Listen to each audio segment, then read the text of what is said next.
भैया एक बात सुन लीजिए, पत्नी वो श्रेष्ठ नहीं है जो नवलखा के हार मांगे, पत्नी वो श्रेष्ठ नहीं है जो संसारी चर्चाएं करे, पत्नी वो श्रेष्ठ मानो जो पति से हरि चर्चा श्रवण करने की या तो इच्छा प्रकट करे या पति के संग कहीं कथा सुनने के लिए जावे, पत्नी वो श्रेष्ठ है।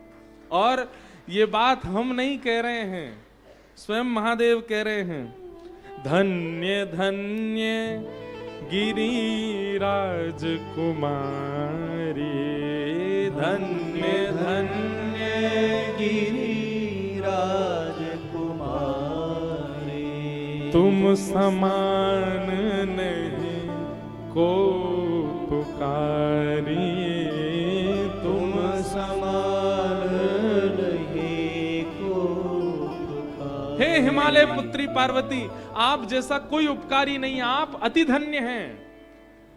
आज मानो महादेव का हृदय नृत्य कर रहा है। जिस सती ने पहले हृदय दुखाया था, जिनके भाव से महादेव अत्यंत अत्यंत विलाप करने लगे थे, विरह में चले गए थे, आज वही जब पार्वती के रूप में आई और उन्होंने श्री रघुपति प्रसंग पूछा है, तो मानो महादेव तांडव नृत्य करने की इच्छा में आ गए हैं, अत्यंत प्रसन्न हो गए हैं, धन्य धन्य कह रहे हैं, बोले आप जैसी कोई उपकारी नहीं है हे गिरिराज कुमारी। क्यों? पूछे हूँ रघुपति कथा प्रसंगा, पूछे हूँ रघुपति कथा प्रसंगा, सकल लोक जग पावन गंगा, सकल लोक जग पावन गंगा, जिन हरि कथा सुनहि नहीं काना, जिन हरि कथा सुनी नहीं काना, श्रवण रंध्र भवन समाना, श्रवण रंध्र ही भवन समाना, राम कथा सुंदर कर तारे, राम कथा सुंदर कर तारे। महादेव कह रहे हैं, बोले राम कथा क्या है? एक करतार है, जैसे पक्षियों का समूह बैठा हो और तभी आप जाकर के केवल एक ताली बजा दो, सारे पक्षी उड़ जाते हैं। वैसे ही हमारे हृदय में काम, क्रोध, लोभ, मोह, ईर्ष्या, द्वेष, अभिनिवेश, अहंता, ममता आदि रूपी ये सारे पक्षी बैठे हैं, उड़ ही नहीं रहे हैं, हमारे सद्भाव रूपी दानों को चुनते जा रहे हैं, चुगते जा रहे हैं। महादेव कहते हैं तभी क्या करो, राम कथा सुंदर करता रे, राम कथा सुंदर करता रे, संशय विहग उड़ावन हारे, संशय विहग उड़ावन हारे,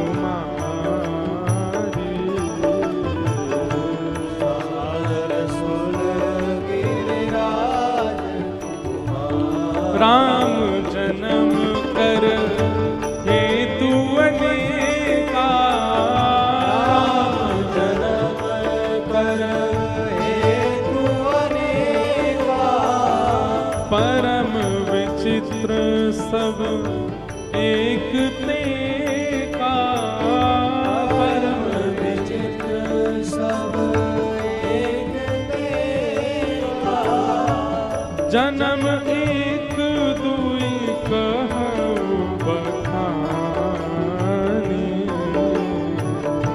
जन्म एक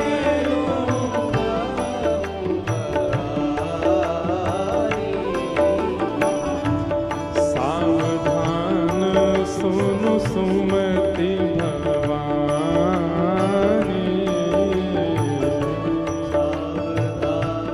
सुमति भवानी,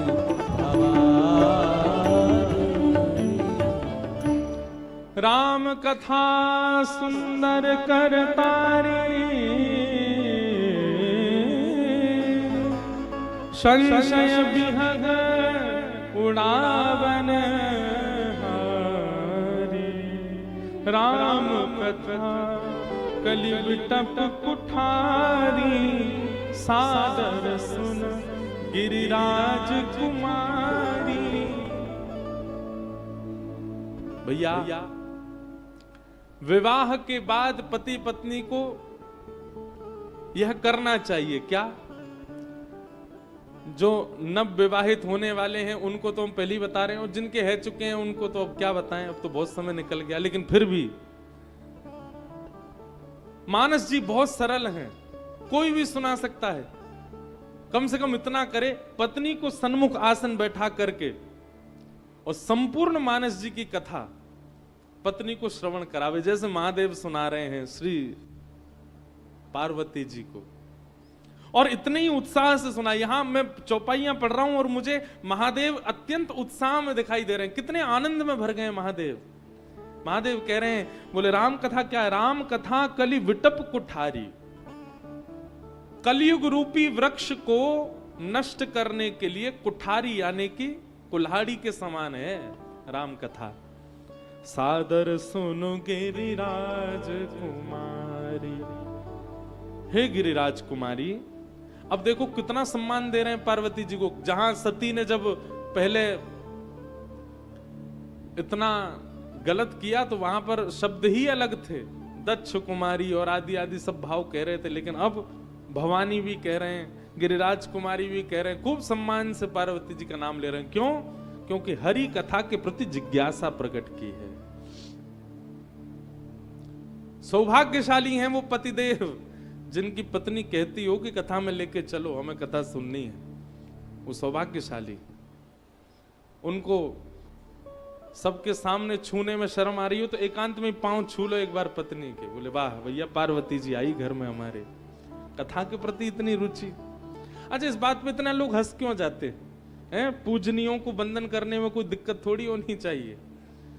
सत्संग के प्रति जो आपको अग्रसित करे वो गुरु से कम नहीं।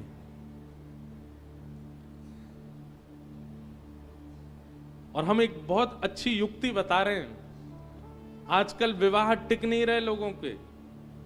अगर चाहते हैं कि विवाह टिके तो ब्याह के बाद कुछ दिनों के लिए, भले ही 9 दिनों के लिए कहीं तीर्थ में जाइए और वहां तीर्थ में दोनों ब्रह्मचर्य का पालन करते हुए मानस जी का पाठ एक दूसरे को सुनाइए। आपका विवाह टिक क्या, बिल्कुल बिल्कुल महाराज जैसे उमा पार्वती, ये दोनों, इन दोनों की आराधना भागवत में बताई गई है कि अगर किसी पति पत्नी के विवाद समाप्त ना होते हो तो वो उमा पार्वती के दोनों के युगल चरणारविंदों को प्रणाम करे।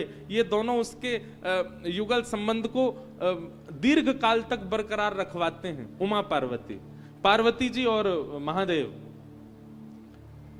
यदि कोई मानस जी का पाठ सुने सुनावे 9 दिन के लिए, बस ब्याह से घर से एकांत दूर फोन स्विच ऑफ करके चले जाओ, मानस जी का पाठ करो, कथा सुनाओ एक दूसरे को, महादेव पार्वती की कृपा होगी, आपका संबंध दीर्घ काल तक चलेगा। महादेव कहते हैं काफी। राम जन्म के अनेक हेतु हैं पार्वती जी। कुछ 2-4 कारण मानस जी में बताए गए हैं, उनको मैं तुम्हें सुना रहा हूं, कृपया ध्यान पूर्वक सुनो। द्वारपाल हरि के प्रिय दो, द्वारपाल हरि के प्रिय दो, जय और विजय जान सबको, जय और विजय जान सबको। 2 द्वारपाल हैं भगवान की, कथा सबको पता है, और ये बात मैं ही नहीं कह रहा हूं, स्वयं गोस्वामी जी भी कह रहे हैं कि सबको पता है, जाने सबको। जय और विजय। सनक सनंदन सनातन सनत कुमार एक बार भगवान नारायण का दर्शन करने के लिए गए, लेकिन जय विजय द्वारपालों ने, भगवान विश्राम में हैं और सनत कुमार बाल रूप में थे तो उनको छोटा बालक जान करके रोक दिया, और तभी सनत कुमारों ने श्राप दे दिया, बोले भगवान के द्वारपाल होके तुमको पता नहीं है किससे किस प्रकार व्यवहार करना चाहिए? ये राक्षसों जैसा तुम्हारा व्यवहार है, हम श्राप देते हैं कि तुम राक्षस बनो। तभी भगवान बाहर निकल के आए वैकुंठ से और आकर के सनत कुमारों को वंदन किया, बोले भगवान आपकी बड़ी कृपा, क्रोधापि देवेन वरेण तुल्यम, बड़े लोगों का क्रोध कहीं ना कहीं वरदान साबित होता है। अगर सनत कुमार कोपित नहीं होते तो कभी राम अवतार नहीं होता। आपने कृपा करके मेरे द्वारपालों को अनुग्रह प्रदान किया है कि कुछ दिन मेरा सानिध्य इनको प्राप्त हो। भगवान कहीं ना कहीं अपराध मेरा भी है कि मैंने द्वारपालों को पहले से शिक्षा देके क्यों नहीं रखी, किसको रोकना किसको नहीं रोकना, किसको लाने देना। इसलिए अगर ये चारों युग में, तीनों युग में अगर ये राक्षस बनेंगे तो इनको उद्धार के लिए मैं भी अवतार धारण करूंगा। सतयुग में जय और विजय हिरण्यकश्यप और हिरण्याक्ष के रूप में प्रकटे, और भगवान ने एक अपनी तरफ से बात कही, ये 3 बार राक्षस बनेंगे और इनके उद्धार के लिए मैं 4 अवतार धारण करूंगा। हम 4 बार जाएंगे। जय और विजय हिरण्यकश्यप हिरण्याक्ष बन करके आए और उनके उद्धार के लिए भगवान, हिरण्याक्ष के उद्धार के लिए भगवान वराह बने और हिरण्यकश्यप के उद्धार के लिए भगवान नृसिंह बने सतयुग में।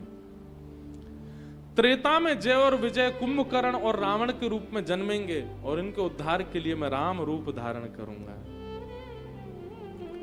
द्वापर में शिशुपाल और दंतवक्र के रूप में ये दोनों जाएंगे और तब इनके उद्धार के लिए मैं कृष्ण रूप धारण करूंगा। सनत कुमारों के इस शाप से भगवान के अवतार का प्रयोजन हुआ, भगवान के अवतार का कारण बना।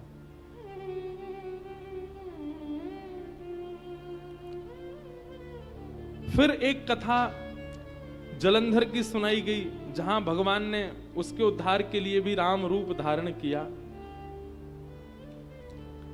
और एक बड़ी प्रसिद्ध कथा और बड़ी रोचक कथा भगवान श्री राम के अवतरण की सुनाई गई। नारद श्राप दीन एक बारा, नारद श्राप दीन एक बारा, कल्प एक तेहि लगी अवतारा।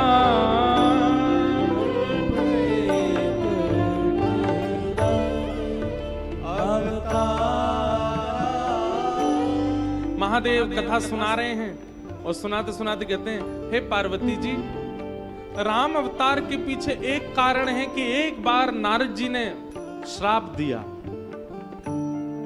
और नारद जी के श्राप के कारण एक कल्प में भगवान राम को आना पड़ा।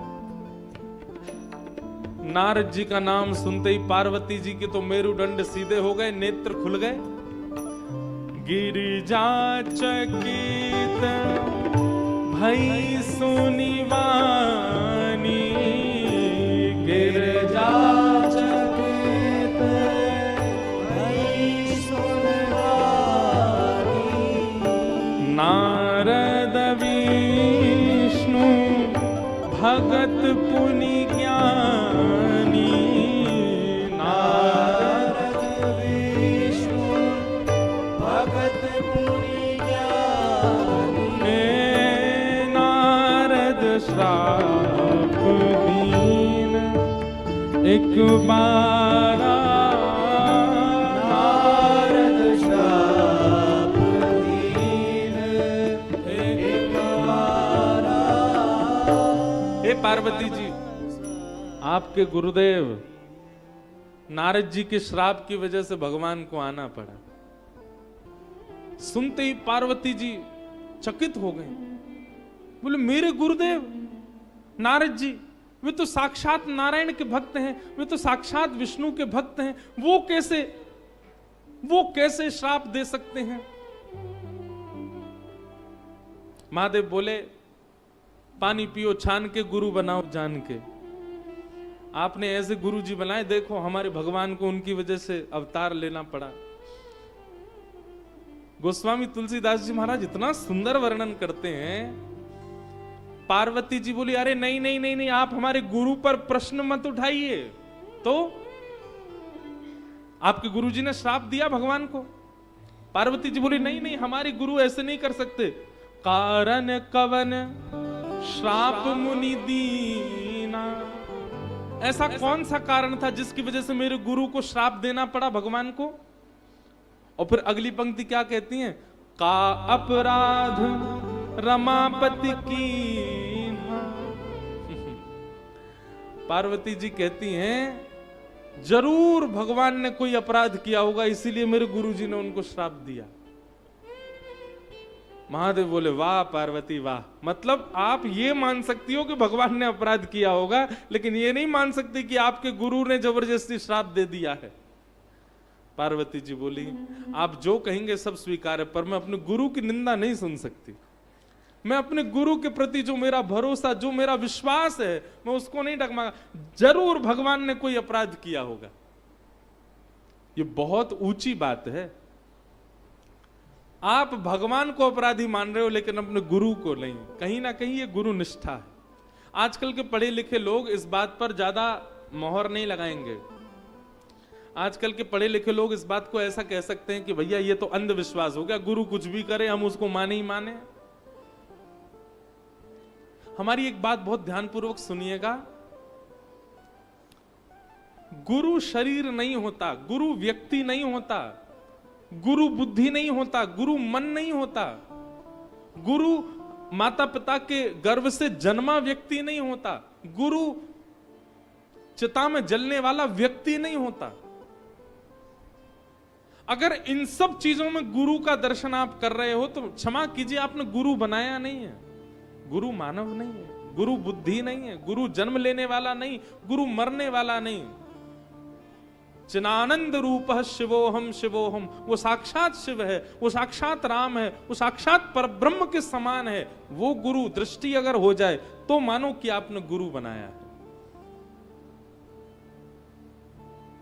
अगर आप ये मानते हैं कि गुरु व्यक्ति है तो गुरु से अपराध होगा तो आपको दिखेगा। व्यक्ति यदि मानोगे तो उससे अपराध होगा। व्यक्ति यदि मानोगे तो उसका जन्म होगा, उसका मरण होगा, उससे सब क्रिया होंगी, पर वो व्यक्ति नहीं है। भगवान श्री कृष्ण ने रास विहार किया, लेकिन क्योंकि हम उनको भगवान रूप में देखते हैं और क्योंकि वो भगवान हैं, इसलिए हमें वहां दोष ना दिख करके वो काम विजय लीला दिखाई देती है।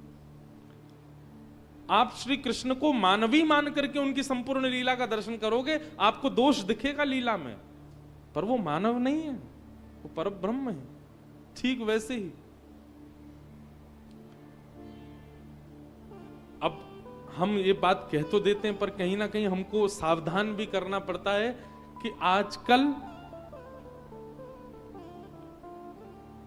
गुरु किसको बनाना चाहिए यह भी हम नहीं समझ पाते हैं। उसके लिए पहले सत्संग बहुत कीजिए, खूब कथाएं सुनिए। कथा अतीत में जब जीवन में आएगी तो अपने आप विवेक बुद्धि जागृत होगी और अपने आप दिख जाएगा गुरु कौन है, किसके प्रति आपकी निष्ठा है।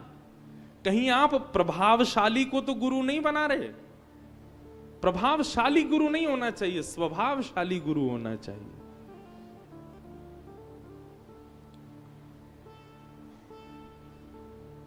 लेकिन जब गुरु बना लो तो गुरु के वचन अटल कर मानो। गुरु वाणी पर, गुरु आज्ञा पर, गुरु चर्चा पर, गुरु वाक्य पर इतना विश्वास रखो, आपका विश्वास ही आपको भगवत प्राप्ति करा देगा। बस विश्वास अटल हो। का अपराध रमा पति की ना, कारण कवन श्राप मुनि दी। भगवान ने ऐसा कौन सा अपराध किया महादेव जिसकी वजह से मेरे गुरु को उनको श्राप देना पड़ा?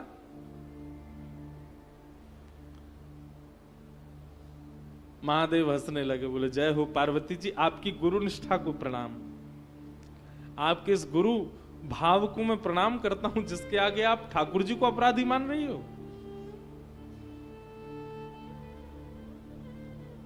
बोले भी हंसी महेश तब, ज्ञानी मूढ़ न कोई, जैसी जस रघुपति करही, जब सो तस तो ही छन होई। आहा, महादेव हंसते हुए कहते हैं, बोले आपके संशय को मैं अभी समाधिस्थ करता हूं, आपके इस प्रश्न का मैं उत्तर देता हूं। एक बार की बात है। क्या?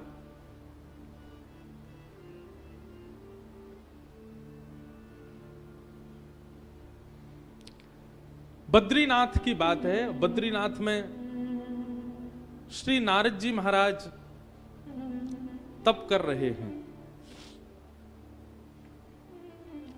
और आप जब तप कर रहे थे तभी वहां कामदेव का आगमन हो गया। जैसे कल हम सुन रहे थे ना कि महादेव के तप में कामदेव ने आकर के भंग किया ऐसे। अच्छा, कामदेव खुद नहीं आता, कामदेव को देवता ही भेजते हैं। नारद जी महाराज का तप इतना श्रेष्ठ चल रहा था, इतना उत्तम चल रहा था,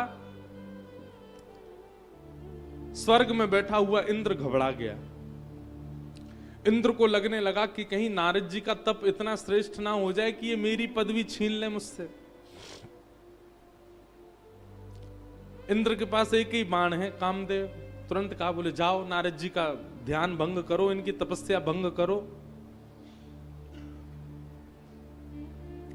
एक बात तो सिद्ध हो जाती है बंधुओं कि हमारा चाहे जितना भी भजन हो, जितनी भी कथा श्रवण हो, कितना भी हमारा तप पुण्य क्यों ना हो, काम का उद्दीपन हो रहा है चित्त में तो यह समझ लीजिए कि आपके पुण्य घट गए हैं, आपका तप नष्ट हो रहा है, आपका व्रत खत्म हो रहा है। जितनी बार काम का उद्दीपन हो और वे वजह उद्दीपन हो,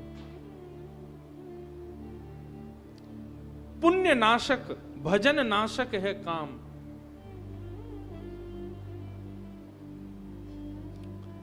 नारद जी महाराज तप कर रहे थे तभी कामदेव का आगमन हो गया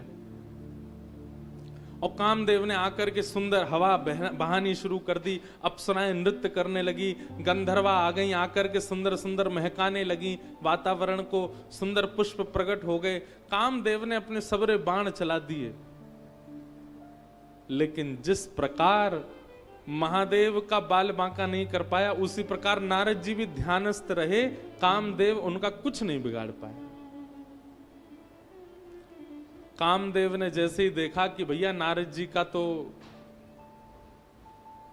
बाल बांका भी नहीं हुआ, ये तो यथावत उसी स्थिति में बैठे हैं, सोई कामदेव ने चरणों में प्रणाम किया, दंडवत किया। जय हो जय हो जय हो भगवान, या तो मैंने महादेव को देखा था इस रूप में या फिर मैंने आज आपको देखा, आपकी जय हो।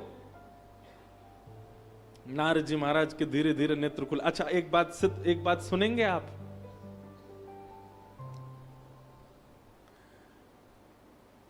कई बार आपके भजन में काम विघ्न नहीं डाल पाता, पर सम्मान विघ्न डाल देता है। कई बार काम आपको आपके भजन से हटा नहीं पाता, पर बहुत सम्मान दिखने लग जाता है, तो आप अपने मार्ग से बिखरने लग जाते हैं, बिछड़ने लग जाते हैं। कहीं ना कहीं काम से भी ज्यादा बलवान सम्मान है। कामदेव को प्रणाम करते हुए देखा, नारद जी महाराज ने धीमे से नेत्र खोले। कामदेव बोला, मैंने इतने बाण चलाए तब नेत्र नहीं खोले, और जैसे ही मैं दंडवत प्रणाम हुआ, सम्मान देने लगा, सो ही नेत्र खुल गए, इनके भजन छूट गया।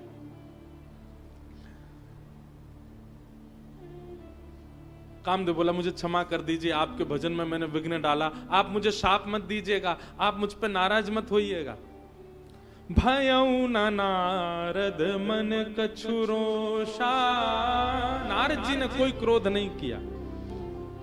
कही प्रिय वचन काम परितोषा, नाई चरण सिर आयु पाई, गयऊ मदन तब सहित सहाई। एक बात सीखने की, कई बार कई लोगों का स्वभाव होता है कि वो गलती करने वाले को क्षमा ही करते रहते हैं। ठीक है, एक बार क्षमा किया, 2 बार क्षमा किया, 3 बार क्षमा किया, पर कई बार गलती होते देख करके भी आप बार बार क्षमा करते हैं, तो आप उस व्यक्ति का जीवन खराब कर रहे हैं।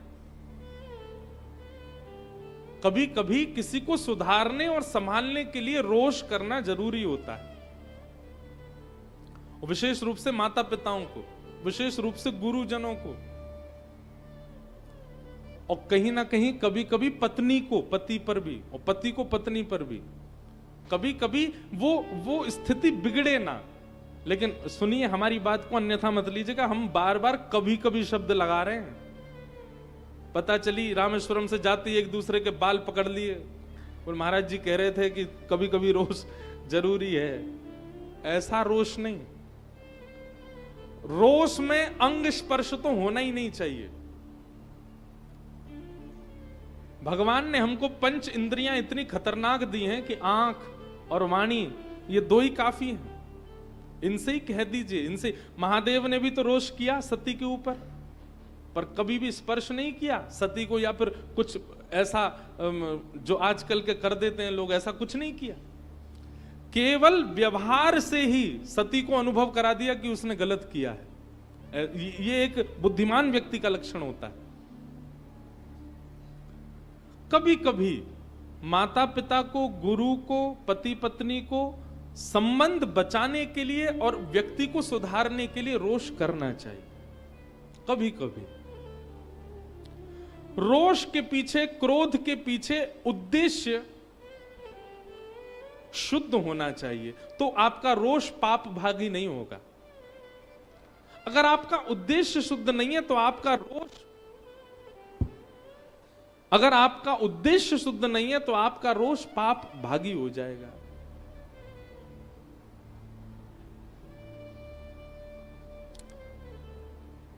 कामदेव क्षमा मांगने लगा, मुझसे गलती हो गई, मैंने आपके तप में भंग डाला। नारद जी बोले, इधर आओ। उसके सिर पे हाथ फिरने, कोई बात नहीं बेटा, चरणों में प्रणाम किया, कामदेव चला गया।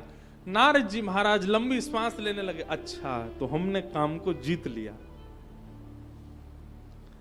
पूरे विश्व में महादेव की चर्चा होती है, सब महादेव की चर्चा करते हैं कि उन्होंने तो कामदेव को जला के भस्म कर दिया, पर देखो मैंने काम को जलाया भी नहीं, मैंने तो जीत लिया। कहीं ना कहीं महादेव से ऊंचा मेरा नाम हो गया। जरूरी नहीं है कि काम ही सर्वनाश करता है, कभी कभी मान भी सर्वनाश कर देता है। बहुत ध्यानपूर्वक सुनो। नारद जी महाराज के मन में आया, लेकिन काम को हमने जीता ये देखा तो किसी ने भी नहीं, इसका प्रचार कैसे हो, दुनिया को पता कैसे चले कि हमने काम जीता।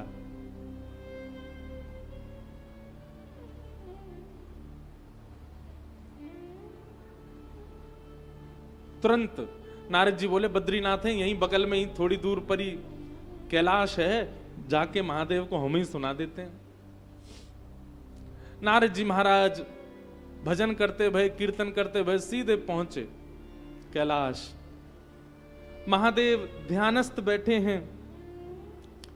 नारद जी महाराज का आगमन हुआ। जैसे ही नारद जी महाराज पहुंचे, महादेव ने नेत्र को, अरे आइए आइए आइए आइए आइए नारद जी महाराज, मेरे प्रिय हरि और हरि के प्रिय आप, तो आप तो मेरे दुगने प्रिय हो गए। आइए बैठिए, विराजिए। कहां से आना हो रहा है आपका, और आज कैसे इतने दिनों बाद हमारे कैलाश में आगमन? नारद जी बोले, अब देखो कई लोग होते हैं, उन्होंने पुण्य किया है, कुछ अच्छा किया, वो बताते कैसे हैं? नहीं नहीं, कैलाश में अभी नहीं आया हूं, मैं तो 1000 वर्षों से यहीं था। भगवान शिव बोले, आप 1000 वर्ष से यहीं थे? बोले हाँ, यहीं पास में बद्रीनाथ है ना, वहीं तप कर रहा था मैं। महादेव बोले, अच्छा तप कर रहे थे आप? बोले जी तप कर रहा था।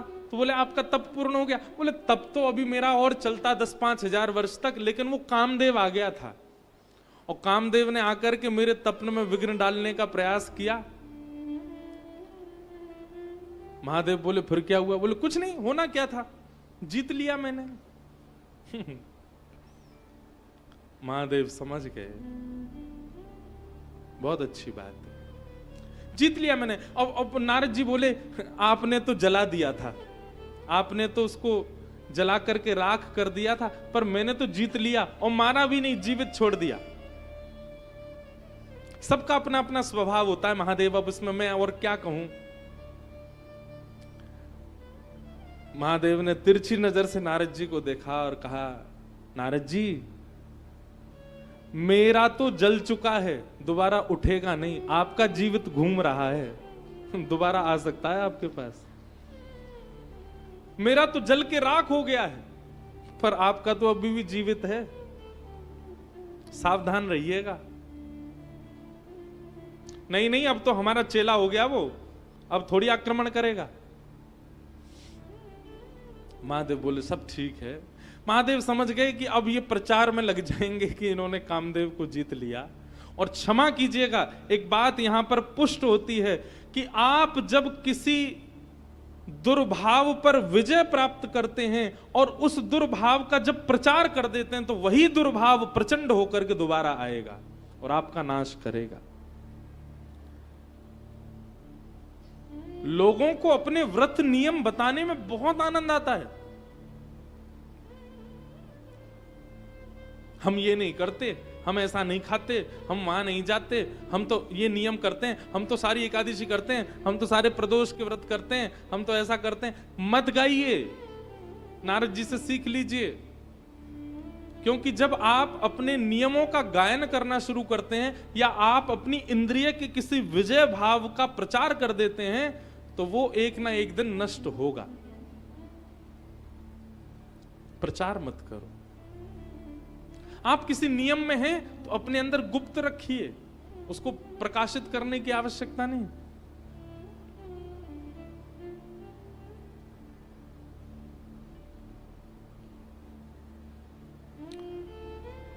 महादेव बोले, बहुत अच्छा नारद जी, आओ कुछ प्रसाद आदि पाया?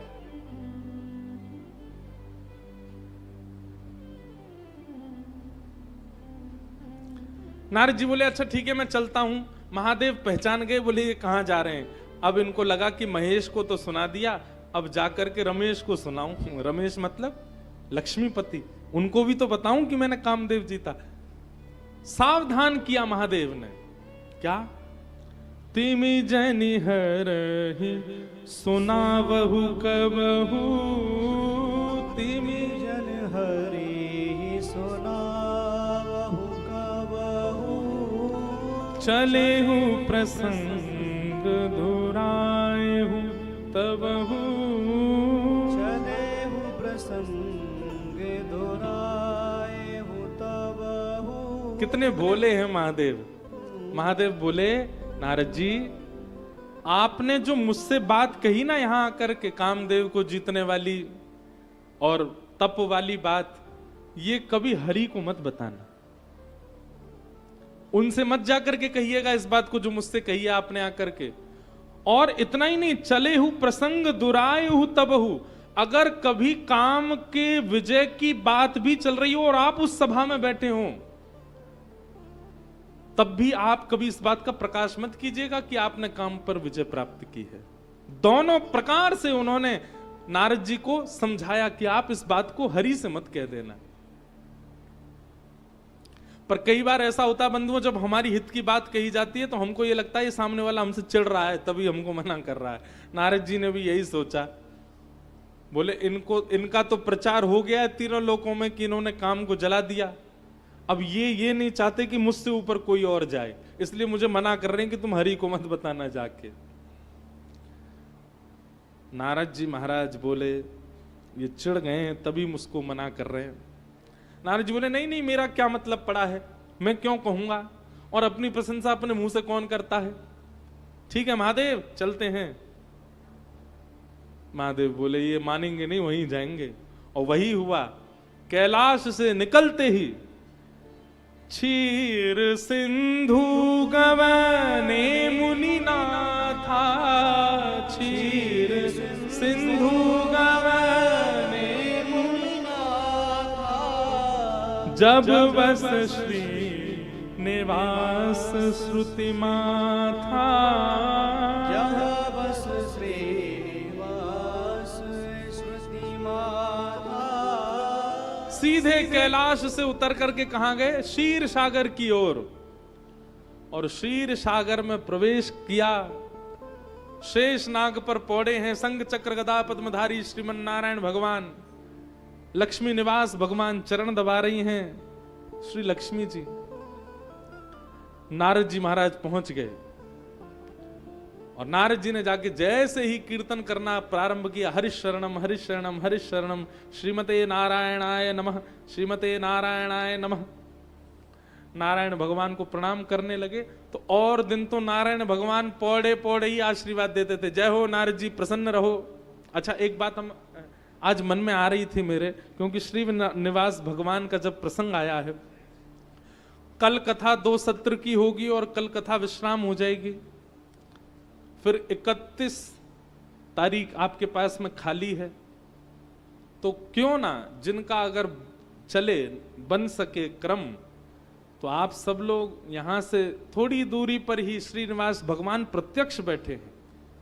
त्रिचिरापल्ली में श्री रंगनाथ भगवान हमारे इष्ट शेषनाग पर पौढ़ानाथ विराजमान है। थोड़ी दूरी है यहां से, 200 कुछ किलोमीटर है, बस 4-5 घंटे का मार्ग है, बढ़िया रोड है। क्यों ना इस वर्ष के विश्राम में यहां पर हर के दर्शन हो गए, हरि के भी करें आना। मैं तो नहीं जा पाऊंगा, मुझ पर तो समय नहीं है, पर मेरी तरफ से अगर कोई जाना चाहे सब जाओ, ऐसा मेरा आग्रह नहीं, पर जिसको भी मन हो सुबह सुबह यहां से 5-6 बजे निकलो, आप 9-10 बजे तक पहुंच जाओगे और वहां जाकर के श्री रंगनाथ भगवान का दर्शन करो। ज्यादा नहीं, हमारे वृंदावन के जैसे ये रामेश्वर भगवान का मंदिर बहुत बड़ा है, लेकिन रामेश्वर भगवान के मंदिर की प्रसिद्धि है कि यहां सबसे ज्यादा पिलर हैं, सबसे ज्यादा खंबे हैं, लेकिन चौड़ाई में और भूमि के रूप से यदि देखें तो विश्व का सबसे बड़ा मंदिर है श्री रंगनाथ मंदिर, त्रिचिरापल्ली में श्रीरंगम। ज्यादा नहीं, हमारे वृंदावन से न कहीं छोटा होगा, वृंदावन के आसपास बड़ा ही है, बस इतना बड़ा मंदिर है। और वहां पर साक्षात श्री रंगनाथ भगवान विराज रहे हैं। बहुत सुंदर कथा है श्री रंगनाथ भगवान की। और ये कौन है पता है आपको? रंगनाथ भगवान ये राम जी के इष्ट हैं। अयोध्या में दशरथ जी जिन अपने इष्ट की आराधना करते हैं वही विराज रहे हैं यहां पर। ये देवताओं के आराध्य थे। तब एक बार इंद्र ने प्रसन्न होकर के दशरथ जी से कहा कि आप कुछ मांग लीजिए, तो दशरथ जी बोले आपके जो इष्ट नारायण है ये हमको दे दो, हम अपनी अयोध्या में इनकी पूजा करेंगे। तब वही नारायण भगवान अयोध्या में विराजे। और जब अयोध्या में विराज गए, राम जी लंका गए, लंका में जाकर के रावण का वध किया। तब लंकापति जो नए बने विभीषण, उन्होंने चरणों में प्रणाम करके कहा, बोले भगवान अब आप लंका में ही विराजो, लंका के राजा आप ही बन जाओ, यही निवास करो। भगवान बोले अयोध्या मुझे बहुत प्यारी है, भरत जी मेरा प्रतीक्षा कर रहे हैं, मैं नहीं रुक पाऊंगा।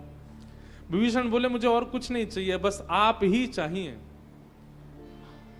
तब भगवान बोले मेरे समान मेरे इष्ट विराजमान हैं अयोध्या में, तुम चलो हम तुमको वो प्रदान कर देंगे, उनको तुम यहां विराजमान कर लो। विभीषण जी अयोध्या से भगवान श्री राम के इष्ट को लेकर के लंका जा रहे थे, तभी कावेरी नदी पड़ी रास्ते में। कावेरी मैया ने एक बार नारायण भगवान से वरदान मांगा कि आप गंगा के तट पर विराज रहे हो, यमुना जी के तट पर विराज रहे हो, नर्मदा के तट पर विराज रहे हो, मेरे तट पर कब विराजोगे? तब भगवान ने कावेरी को वचन दिया था कि एक हम त्रेता में जब राम जी के कुल के इष्ट बन करके आएंगे तब कोई ऐसी योजना बनेगी, हम दक्षिण आएंगे और तुम्हारे तट पर विराजेंगे। जैसे ही कावेरी के तट से विभीषण जी लंका की ओर जाने लगे, कावेरी अंदर ही अंदर प्रार्थना करने लगे, भगवान ये मेरा ही तट है, रुक जाइए यहां पर। भगवान बोले हम कुछ करते हैं। विभीषण जी कंधा पर रख के ले जा रहे थे, तो भगवान ने विभीषण जी से पहले ही कहा था कि हमको कहीं रखना नहीं, सीधे लंका ही लेके चलना, अगर तुम बीच में कहीं रुके तो हम वहीं रुक जाएंगे। सोई भगवान ने वरुण भगवान से कहा कुछ करो खलबली, और वरुण ने आकर के महाराज विभीषण जी के श्री अंग में ऐसी जल की मात्रा बढ़ाई कि उनको शंका निवृत्त करने की इच्छा हुई, और इतनी तीव्रता से इच्छा होने लगी कि वे रोक ही नहीं पा रहे थे स्वयं को। भगवान साथ में शुद्धता का ध्यान रखना है। तुरंत उन्होंने बिना विचार किए ठाकुर जी को पधरा दिया, निवृत्त होने गए, कावेरी में स्नान करके शुद्ध अवस्था होकर के जैसे ही आए भगवान को उठाने लगे। ठाकुर जी बोले हमने कहा था जहां रखोगे वहीं रहेंगे, अब हम यहीं रहेंगे। विभीषण बहुत रोए, बोले भगवान आप तो लंका चलने के लिए निकले थे, अब आप यहीं रुक गए, अब मैं क्या करूं, मैं प्राण त्याग दूं अपने? बोले भगवान बोले नहीं नहीं चिंता नहीं करो, देखो सुनो हमारी बात। संपूर्ण विश्व में नारायण के जितने भी मंदिर हैं सब शुभमुखी होंगे, लेकिन एकमात्र श्रीरंगम श्री रंगनाथ मंदिर ऐसा होगा जो दक्षिण मुखी होगा। और दक्षिण मुखी होने का तात्पर्य यह है कि तुम रोज लंका से मेरा दर्शन कर सकते हो, और मैं रोज लंका की ओर ही तुमको देखता रहूंगा, तुम्हारी ओर देखता रहूंगा। कावेरी के वर को पूर्ण करने के लिए मुझे यहां रुकना पड़ेगा, पर तुम नित्य मेरा दर्शन करने के लिए आ सकते हो, और तुम अपने भवन पर खड़े होकर के वहां से मेरा दर्शन करोगे, वहां से तुमको मैं दिखा करूंगा। इसलिए एकमात्र नारायण भगवान दक्षिण में श्रीरंगम में दक्षिण मुखी होकर के बैठे। विभीषण अपनी लंका से रोज दर्शन करता है, और ऐसा कहते हैं कि शायद वो कभी आते भी हैं यहां दर्शन करने के लिए। तो ये आदि नारायण वैकुंठ के नारायण साक्षात पृथ्वी पर यदि विराज रहे हैं तो वो श्रीरंगम में विराज रहे। और दूसरी बात, रंगनाथ भगवान का जो दर्शन करने जाए उनको हम बता दें, जो गर्भगृह जहां भगवान नारायण विराज रहे हैं शेष शैया पर, वो गर्भगृह किसी मानव ने नहीं बनाया, वो गर्भगृह वैकुंठ से ही आया है। पूरा का पूरा गर्भगृह ही सचल है, वही अयोध्या में था, वही कावेरी के तट पर है, वही देवलोक में था, वही वैकुंठ में था। एक होता है कि भगवान का श्री विग्रह केवल इतना ही है, परंतु वो समस्त जो गर्भगृह है वो पूरा श्री विग्रह से ही जुड़ा हुआ है, वो अलग नहीं है। अद्भुत दर्शन है भगवान का।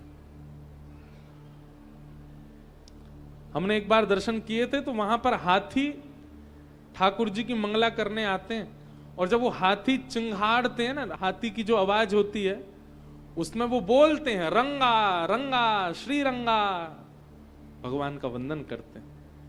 ऐसे अद्भुत, यहां से थोड़ी दूर पर ही हरि विराज रहे हैं।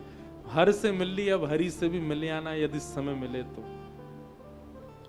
क्षीर सिंधु गवने मुनिनाथा, क्षीर सिंधु गवने मुनिनाथा, जहाँ बस श्री निवास श्रुति माथा, जहाँ बस श्री निवास श्रुति माथा, जहाँ बस श्री निवास श्रुति माथा।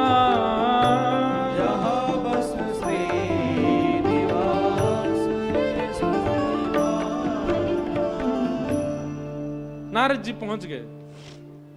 शेषनाग पर पौड़े थे भगवान। जैसे ही नारद जी ने आकर के करताल में कीर्तन करना शुरू किया, और दिन तो भगवान शेषनाग पे बैठे बैठे आशीर्वाद देते थे, आओ नारद जी विराजो। पर आज ठाकुर जी उठ के खड़े हो गए। लक्ष्मी जी से कहा रुको रुको रुको, नारद जी आए, उनका स्वागत कर आऊं, मैं थोड़ा उनको लेके आऊं। लक्ष्मी जी बोली पहली बार तुम आ नहीं रहे, तो बहुत बार आए हैं और हर बार आप पौड़े ही रहते हो, आज ऐसा विशेष क्या है कि आप उठ करके जा रहे हो? भगवान बोले बीमार हो गया नारद, और बीमार व्यक्ति को थोड़ा हाथ देना पड़ता है, कहीं बेचारा लड़खड़ा ना जाए, गिर गिरा ना जाए। बेचारे बहुत बीमार हो गए, इनको थोड़ा हाथ दे के आऊं। भगवान उतर करके दौड़े और दौड़ करके नारद जी का, अरे नारद जी संभल के संभल के संभल के, ऐसे लेकर के आए। नारद जी आकर के बैठ गए। भगवान बोले और बताइए सब बढ़िया है? हाँ जी सब बढ़िया। और कहां थे इतने दिन से आप आए नहीं, बहुत वर्ष लगा दिया आने में। बस नारद जी को तो प्रारंभ चाहिए था, कोई पूछ ले कहां थे इतने दिन से तो हम बता में। कामचरित नारद सब भाखे, कामचरित नारद सब भाखे, यद्यपि प्रथम बरज शिव राखे, यद्यपि प्रथम बरज शिव राखे। सारी बात बता दी। बोले हम हिमालय गए थे और वहां पे जाके तपस्या कर रहे थे, और तपस्या करते करते करते करते करते समय निकलता गया निकलता गया निकलता गया, और ऐसा कह के नारद जी रुक गए। भगवान बोले फिर तपस्या पूर्ण हो गई? बोले पूर्ण तो नहीं हुई, कामदेव आ गया था, खूब प्रयास किया पर मैंने जीत लिया उसको, और पूरी बात बता दी। नारद कहेऊ सहित अभिमाना, नारद कहेऊ सहित अभिमाना। अभिमान में भर करके नारद जी क्या कहते हैं? कृपा तुम्हारी सकल भगवाना, कृपा तुम्हारी सकल भगवाना। बुरा मत मानिएगा, 99% लोग इसी भाव में रहते हैं। उनसे कहो आपका घर बहुत बढ़िया, आपका बेटा तो बहुत बढ़िया निकल के आया, आपकी बहू बहुत सब भगवान की कृपा है। सब लोग ऐसे ही बोलते हैं, पर सब अभिमान में बोलते हैं। मनी मन जब बोल रहे होते ना, सब आप लोगों का आशीर्वाद है, सब भगवान की कृपा है हमारे ऊपर, तो हम तो कुछ करते नहीं है भैया, क्या बताएं, कुछ किया ही नहीं। बेटा ने कहा था कि पिताजी 1 करोड़ रुपया लगेगा पढ़ने में, अब सब आप लोगों का आशीर्वाद कर दिया हमने व्यवस्था, तो वैसे हमारा कोई योग्य तो नहीं था। बेटा ने कहा कि अमेरिका पढ़ने जाना है, अब हमारी कहां भैया इतनी पहुंच, पर हमने करवा दिया। हमने किया, विदेश मंत्री को फोन किया, फिर हमने उससे कहा कि वीजा वीजा लगवा दो। हमारी तो कहां पहुंच है, सब भगवान की कृपा है। कहते भी जाएंगे और बार बार ये भी कहेंगे भगवान की कृपा। ये बात हम इसलिए कह रहे हैं, हम बहुत लोगों से मिलते हैं, किसी से कह दो आपने बहुत जोर की कथा कराई, क्या व्यवस्था करी है, हजारों लोग कथा में आ रहे थे। हमने कुछ नहीं किया महाराज, सब भगवान की कृपा। म्युनिसिपालिटी वालों ने तो मना किया था आप कथा नहीं कर सकते, हमने एमएलए को फोन खटखटा दिया, उससे कहा कि कथा तो होगी हमारे यहाँ। उस समय हमको ये वाली पंक्ति याद आती है, नारद कहेऊ सहित अभिमाना, क्या कृपा तुम्हारी सकल भगवान। सब आपकी कृपा है, मैं कहां काम को जीत सकता था, सब आपने किया भगवान। भगवान देख करके सिर हिला रहे हैं, वाह बहुत बढ़िया नारद।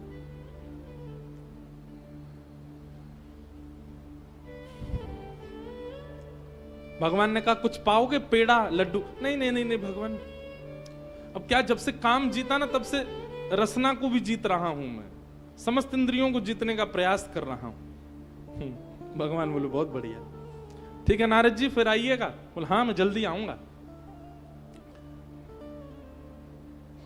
भगवान देख करके अति प्रसन्न हो रहे, बोले अब नारद को संभालना जरूरी है। जैसे ही नारद जी क्षीर सागर से निकल करके बाहर आए, भगवान ने अपनी भ्रगुटी टेढ़ी की और जैसे ही भगवान की भ्रगुटी उठी, एक सुंदर श्रीनिवास नगर प्रकट हो गया समुद्र के बाहर। वैकुंठ भी जिसके सामने फीका हो, ऐसा एक नगर प्रकट हो गया। और उस नगर को देख करके नारद जी महाराज चकित रह गए। वाह भैया, ऐसा तो वैकुंठ भी नहीं है, जबकि हम वैकुंठ हर बार जाते हैं, हर बार हमको नया लगता, हर बार हमको अपनी ओर आकृष्ट करता, पर ऐसा नगर तो वैकुंठ भी नहीं है। नारद जी महाराज की मुनि भेष को देख करके सब लोगों ने उनको प्रणाम किया। नारद जी बोले, कौन सा नगर है? बोले श्रीनिवास नगर है। यहाँ के राजा कौन है? बोले शील निधि राजा हैं यहाँ के, लेके चलो राजा के पास। नारद जी महाराज गए। शील निधि राजा ने अपने आसन से उठ करके नारद जी को प्रणाम किया, आसन प्रदान किया। आइए आइए आइए मुनिवर, विराजिए।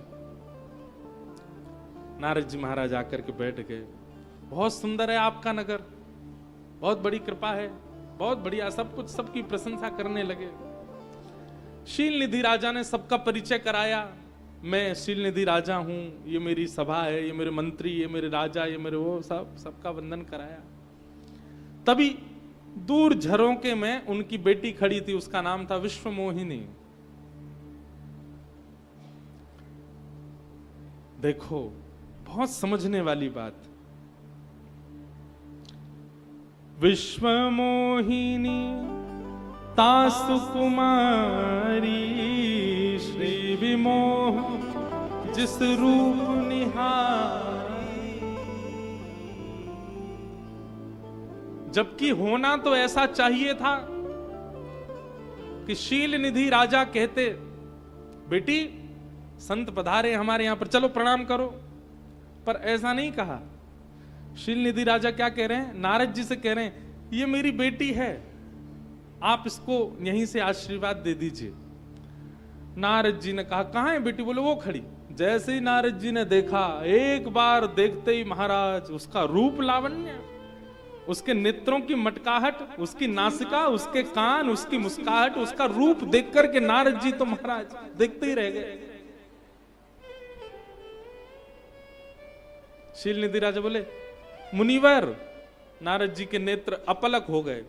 मुनिवर, हाँ जी क्या हुआ?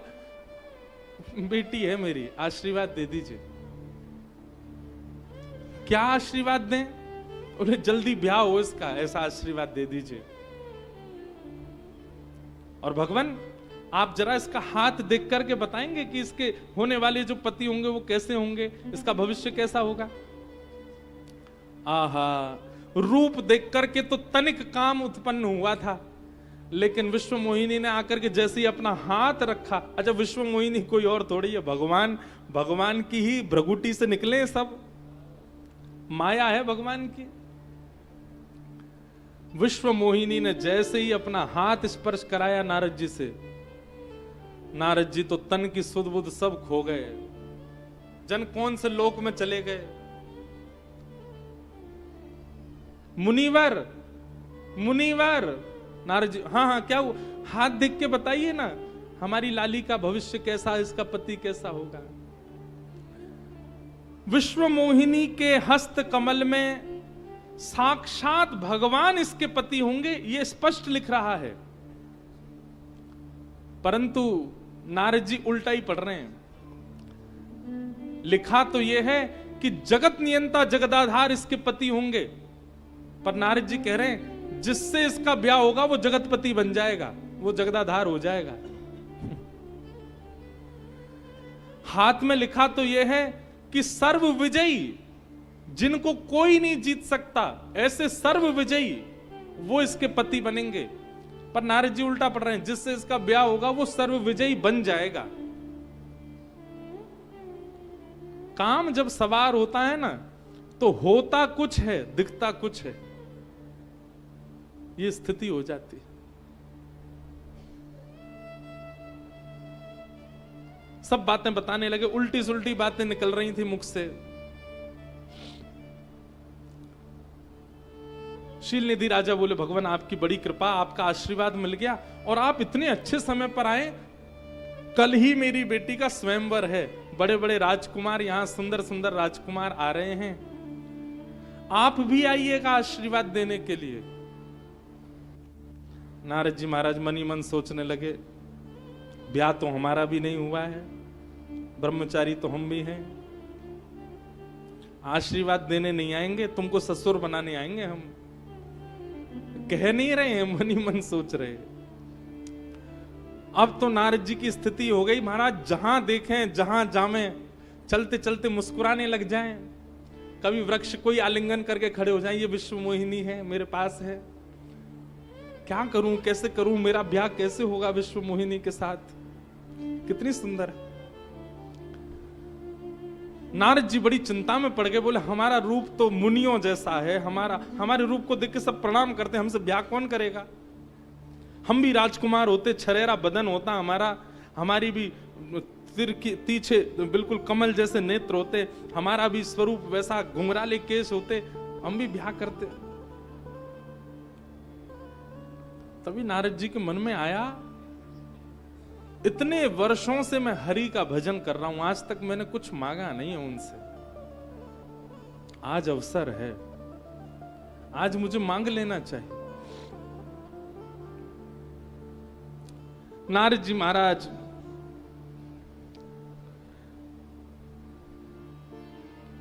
तुरंत गए भगवान के पास और तुरंत भगवान के पास जाकर के कहा, हरि सन मांगो सुंदर ताई, हरि सन मांगो सुंदर ताई, होई जात गहरुवति भाई, होई जात गहरुवति भाई। तुरंत गए भगवान के पास, भगवान से जाके कहा, भगवान आपका इतना भजन किया मैंने, आपकी इतनी तपस्या करी, आपका इतना नाम जप किया, आज तक कुछ मांगा नहीं, पर आज कुछ मांगना चाहता हूं। भगवान बोले, अरे नारद, तुम मांगने में देरी करोगे, मैं देने में देरी नहीं करूंगा, मांगो क्या चाहिए तुमको। आपन रूप देहु प्रभु मोहि, आपन रूप देहु प्रभु मोहि, आन भांति नहीं पावो, आन भांति नहीं पावो। एक बात कहें, कई लोग ठाकुर जी को लोभ देते हैं, हे रामेश्वर भगवान, हम चांदी का गेट बनवा देंगे आपका, लेकिन निष्काम भाव से नहीं, इसके बदले आप ये करवा देना। कल हम लोग गए थे मंदिर में, कितने 22 तीर्थ थे, 22 तीर्थों में स्नान करके आए। आप लोग स्नान करके आए 22 तीर्थों में? कौन कौन करे आए, हाथ ऊपर करो।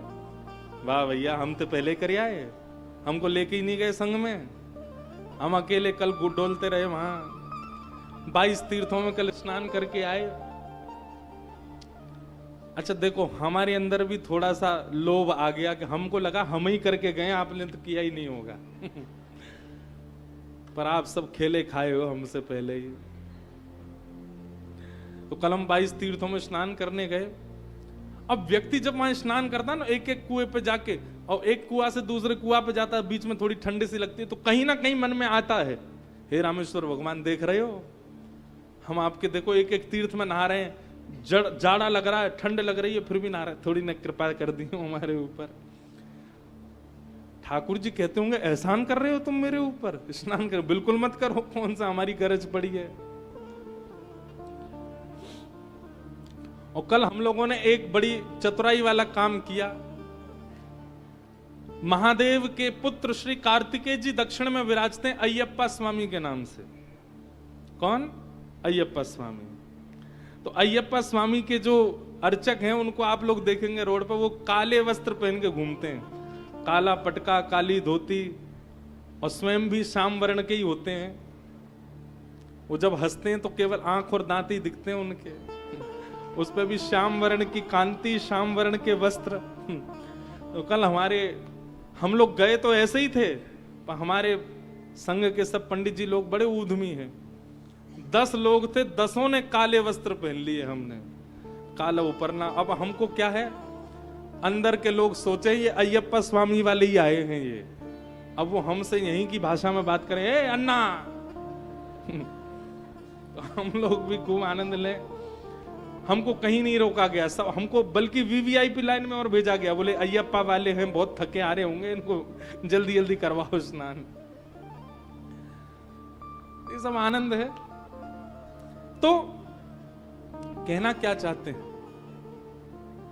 कई बार हम लोग ठाकुर जी की भक्ति को एहसान मान करके करते हैं कि ठाकुर जी देख लो हम कितना भजन कर रहे हैं, ठाकुर जी देख लो हम कितनी तपस्या कर, आप हम पे कृपा नहीं करोगे। ठाकुर जी ने बिल्कुल मत करे, तेरे करने से थोड़ी कुछ बनने मेरे काम, तो पड़ो रहे अपने घर में। नारद जी महाराज जाकर के भगवान से कह रहे हैं, मैंने आपका इतना भजन गाया, इतनी तपस्या करी, इतना सब कुछ किया, इसके बदले मुझे कुछ देंगे नहीं आप? भगवान बोले मांगो, क्या चाहिए नारद? आपन रूप देहु प्रभु मोहि, आन भात नहीं पाऊं। आप अपना रूप मुझको दे दीजिए, आप जितने सुंदर हैं उतना सुंदर मुझको बना दीजिए। अच्छा नारद जी कोई और रूप मांगते तो भी चलता, ये कह देते मुझे थोड़ा सुंदर कर दो तो भी चलता।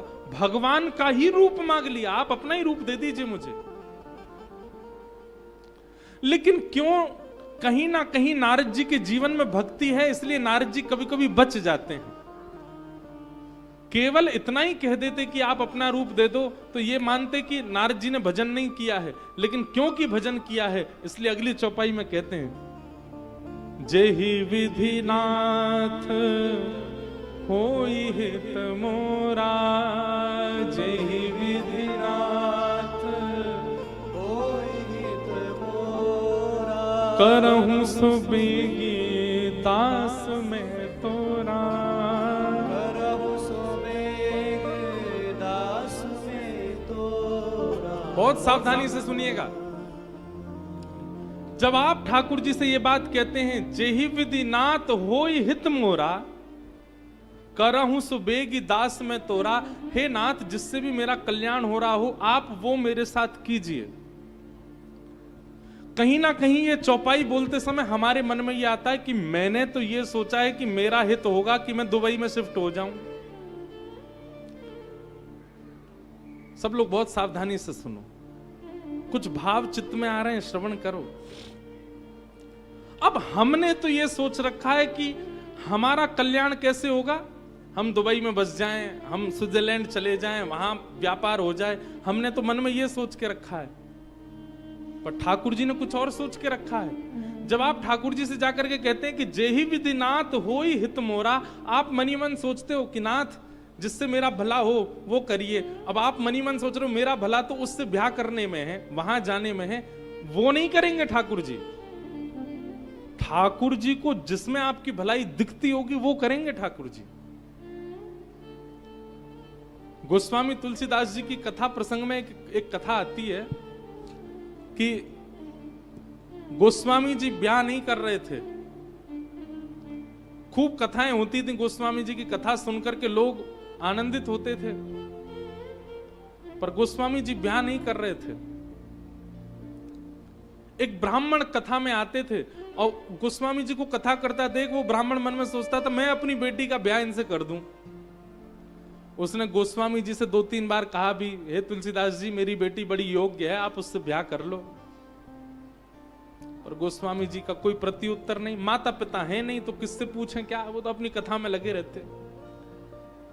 एक दिन महादेव प्रकट हो गए और महादेव ने प्रकट होकर के कहा, बोले आपकी कथा में एक विप्र आते हैं, वो आपको 2-3 बार प्रस्ताव दे चुके हैं कि मेरी बेटी से ब्याह कर लो। गोस्वामी जी बोले हाँ, उनकी बेटी से अगर आप ब्याह करोगे तो राम जी आपको दर्शन देंगे, ब्याह करो, जाओ चलो। गोस्वामी जी को लगा कि महादेव स्वयं कह रहे हैं, उससे मेरे जीवन का कल्याण होगा, उद्धार होगा। महादेव की बात मान करके गोस्वामी जी ने ब्याह कर लिया।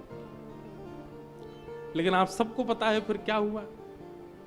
गोस्वामी जी इतना प्रेम करते थे अपनी पत्नी से, निरंतर उसके संगी रहते थे। एक दिन पत्नी छोड़ करके मायके चली गई। गोस्वामी जी प्रेम में व्याकुल होकर के पीछे पीछे गए, शव को नाव बना करके नदी पार कर ली, नाग को रस्सी बना करके पर्वत लांग गए और पत्नी के चरणों में जब गए। अब ये पूरी लीला देख करके लगता है कि महादेव ने भला सोचा था। कहीं ना कहीं दुर्मति सी बन गई, कहीं ना कहीं ये विक्षेप जैसा आ गया गोस्वामी जी के जीवन में, पर नहीं। महादेव ने इसलिए आज्ञा की थी कि आप ब्याह करो, क्योंकि पत्नी संग रह करके भगवत प्राप्ति नहीं कराएगी, कुछ दिन संग रह के और फिर आपको ऐसे छोड़ेगी, उससे भगवत प्राप्ति होगी। महादेव गोस्वामी जी जब पत्नी के पास गए, बोले मैं तुमसे इतना प्रेम करता हूं, तुम मुझे छोड़ के क्यों चली आई? पत्नी ने कहा, जितना प्रेम इस हाड़ मांस के पुतले से करते हो, जितना प्रेम इस देह से करते हो, इतना प्रेम राम जी से किया होता तो आज राम जी मिल जाते आपको। और उसी समय गोस्वामी जी के नेत्र बंद हुए, पत्नी को ही गुरु रूप में देख करके वंदन किया, निकल पड़े। और तब गोस्वामी तुलसीदास जी का एक निरखा हुआ स्वरूप प्रकट हुआ, जिसने पूरे विश्व को, अकेले राम जी से खुद नहीं मिले, पूरे विश्व को राम जी से मिलवा दिया गोस्वामी जी ने।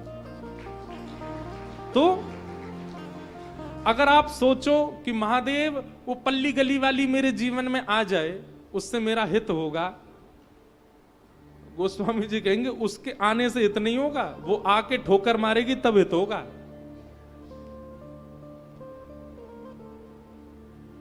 जेहि विधि नाथ होई हित मोरा, करहु सुबेगी दास में तोरा। नारद जी ने पहले तो रूप मांगा भगवान से, और रूप मांग करके बोले जिससे मेरा कल्याण हो नाथ वो मेरे साथ कीजिएगा। भगवान बोले ये बढ़िया बात कही तुमने, अब जिससे तुम्हारा कल्याण होगा, जिससे तुम्हारा भजन बचेगा वही होगा। भगवान बोले दे दिया हमने अपना रूप, जाओ। नारद जी ने एक बार जाकर के जैसे ही देखा स्वयं को, नारद जी को अनुभव होने लगा कि अब मैं भगवान के जैसा हो गया हूं, अब मेरा स्वरूप भगवान के जैसा हो गया है। यहां शिव के दो दूत श्रृंगी और भृंगी, ये भी आ गए, नंदी और श्रृंगी।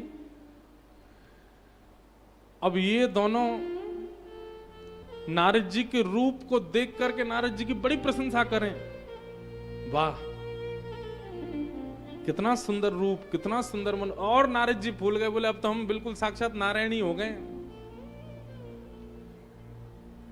नारद जी गए सीधे और विश्व मोहिनी के स्वयंवर जहां चल रहा था, अनेक राजा बैठे थे, वहीं पर पहली पंक्ति में पहली सीट पे ही जाके बैठे नारद जी। क्यों? बोले हमको देख करके किसी और की ओर जाएगी नहीं, यही माला पहना के हमसे ब्याह कर लेगी। सबसे पहले सबसे आगे जाके बैठ गए। और ये शंकर जी के दोनों दूत ये बिल्कुल नारद जी के पीछे जाके बैठे, और ये नारद जी को और चढ़ा रहे हैं, उछाल रहे हैं। बोले सुन, ये तो वही है जो हमको बाहर दिखा था, ये भी स्वयंवर में आया है। बोले हाँ यार आया तो है। बोले भैया हमको तो लग रहा हम तो अपना समय बर्बाद करेंगे। क्यों? हम तक आएगी नहीं वो, हमको लगता है कि इसी से ब्याह कर लेगी, कितना सुंदर है ये। नारद जी सुनते जा रहे हैं। बोले अच्छा। बोलो भैया इसका रूप कितना सुंदर, इसकी आंख कितनी सुंदर, इसकी नाक कितनी सुंदर, इसके हाथ कितने सुंदर, इसकी चाल, अरे